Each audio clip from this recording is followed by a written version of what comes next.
कि भगवत गीता और भागवत में क्या भेद है। देखिए, ये प्रश्नों की सूची कैसे होगी? यदि आप लोगों के भी मन में कोई जिज्ञासाएं हैं, कोई प्रश्न है जिसकी पूर्ति कहीं से नहीं हो रही, तो आप कमेंट बॉक्स में इसे लिखकर भेज सकते हैं, ताकि यदि हमें पता होगा उस प्रश्न का उत्तर, तो अपनी मति अनुसार तो हम उसका उत्तर दे ही देंगे। लेकिन यदि हम नहीं जानते तो अपने गुरुजनों से पूछ के, शास्त्रों से देखकर, भागवत से देखकर उसका उत्तर निश्चित रूप से आपको दे देंगे। तो पीछे ये एक प्रश्न आया था कि भगवत गीता और भागवत का क्या भेद है। अब अनेकों प्रश्न हैं, अनेकों बार लोग इन दोनों वस्तुओं में विचलित हो जाते हैं। कई बार जब हम भागवत करके उतरते हैं तो लोग कहते हैं, अरे वाह, आपने तो भगवत गीता बहुत बढ़िया सुनाई। तो ये भेद दृष्टि सबके हृदय में रहती ही है कि वस्तुतः भागवत किसे कहते हैं और वस्तुतः भगवत गीता किसे कहते हैं। तो इस वीडियो में हम ये प्रयास करेंगे कि इन दोनों के भेद को जानें। तो सबसे पहली बात गीता की, भगवत गीता। साधारण भाषा में कहूं, भगवदा प्रोक्त। गीता यानी कि भगवान के द्वारा वद, गाई गई, इसे गीता कहते हैं। भगवान के द्वारा गाने वाला भाव, जो कि भगवान ने अर्जुन को एक रथ पर आरूढ़ होकर अर्जुन के सारथी बने हुए हैं, और उस समय पर केवल 45 मिनट में ठाकुर जी ने संपूर्ण गीता का उपदेश अर्जुन को बोला, वध किया। तो इसलिए इसे गीता कहा जाता है, भगवत गीता। और भगवत गीता की तो इतनी श्रेष्ठता बताई जाती है कि क्या है, बोले भारतामृत सर्वस्वम विष्णोर वक्त्राद विनिसृतम गीता गंगोदकम पित्वा पुनर्जन्म न विद्यते। ये भारत का एक अमृत है जो कि भगवान के द्वारा वध है, और वो भी इस गीता गंगोदक का जो पान कर लेता है वो कभी भी संसार में पुनर्जन्म लेकर नहीं आता। विशेषता तो अनेकों है। साधारण भाषा में कहूं तो भगवत गीता एक संपूर्ण शास्त्र नहीं है। ये संपूर्ण महाभारत, जो कि 1,00,000 श्लोकों से युक्त है, उसका मात्र एक पर्व है जो 700 श्लोकों से युक्त है। अब महाभारत के अनेकों पर्व है, अनुशासनिक पर्व है, तो वैसे ही ये एक गीता भी महाभारत का एक अंश है। जिसे लोग जीने के लिए, अपने जीवन में किस प्रकार जीवन यापन करना है, किस प्रकार निर्णय लेना है, उस अनुसार अपनी मति में किस प्रकार विवेक लाना है, तो उन विषयों में गीता का अध्ययन करते हैं। और साधारण भाषा में कहूं तो इसे हम आर्ट ऑफ लिविंग भी कहते हैं, गीता।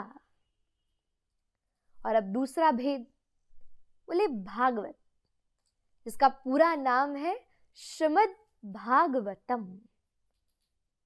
श्रीमद् भागवतम क्या है?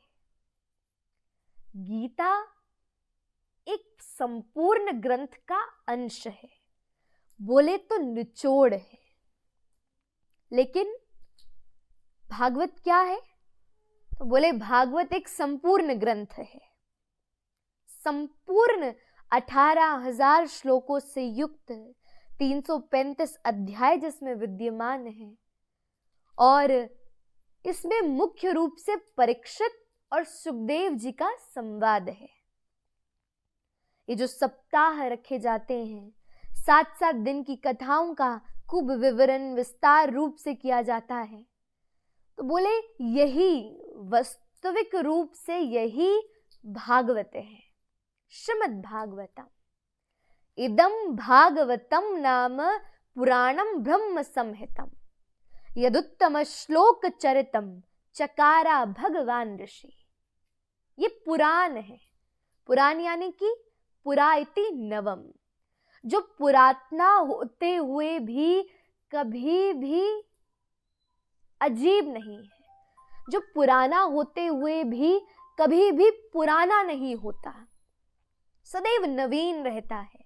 नवीनतम, एक नवनीत माखन के भांति, जिसके भाव सदैव, जब भी भागवत सुनने जाओ तो कभी ना कभी कोई ना कोई नवीन बात तो हृदय में आ ही जाती है। इसे भागवत कहते हैं। इसलिए ये भेदों को अवश्य अपनी मति में बिठाइए। आज का समय ऐसा है कि हर व्यक्ति इस धार्मिक कार्यों में, मंदिर आदि, कथा आदि सब में खूब भाव रखने लगा है। हम लोग इन दोनों के भेद को जानते हैं और पहचानते हैं, यही बहुत बड़ी बात है। इसलिए गीता हमें एक प्रकार से जीने का मार्ग बताती है, लेकिन भागवत क्या सिखाती है? ऐसा कहने में कोई अतिशयोक्ति नहीं कि Bhagavat is an art of dying. यह हमें सिखाती है कि किस प्रकार व्यक्ति अपनी मृत्यु को प्राप्त हो, किस प्रकार उसका जीवन सार्थक हो, ये सब भागवत सिखाती है। गीता भगवान के द्वारा कही गई, तो उधर भागवत देखा जाए तो वो परीक्षित और सुखदेव संवाद है। गीता भगवान के द्वारा अर्जुन को अनेकों योग बताए गए, कर्म योग, सांख्य योग, आगे देवासुर संपद विभाग योग, अनेकों योग हैं। और उधर देखें तो उसमें भगवान के भागवत में भगवान के भक्तों की कथा है, ध्रुव की कथा है, प्रहलाद चरित्र है, वृत्रासुर का चरित्र है आदि। भगवान श्री राम का सुंदर 2 अध्यायों में ही विवरण किया है सुखदेव जी ने। इतना अद्भुत संवाद है उसमें। एक भाव गीता में 700 श्लोक है, तो हमारी श्रीमद् भागवत में कितने श्लोक हैं? 18,000 श्लोक है। इसलिए ये सब भेद इन दोनों में विद्यमान है। गीता स्वयं ठाकुर जी ने कही और उधर भागवत की रचना श्री वेदव्यास जी ने करी। इसलिए यही है भेद भगवत गीता में और श्रीमद् भागवत में। आशा है कि आप सबको इन दोनों के भेद को भली भांति ही, ये किस प्रकार एक दूसरे से भिन्न है, इस बात को आप जान पाए। और ये भी भाव है कि यदि आपके हृदय में कोई प्रश्न हो तो निश्चित ही कमेंट बॉक्स में उसे लिख दीजिए और शीघ्र ही हम आपके प्रश्न का उत्तर देंगे, और भली भांति ऐसा उत्तर देंगे कि आपको अपने प्रश्न का भाव सब अवगत हो जाए। इसलिए आशा है आज का आपका दिन सुखद जाए। पुनः खूब भक्तिमय जीवन व्यतीत करते हुए जय श्री कृष्ण।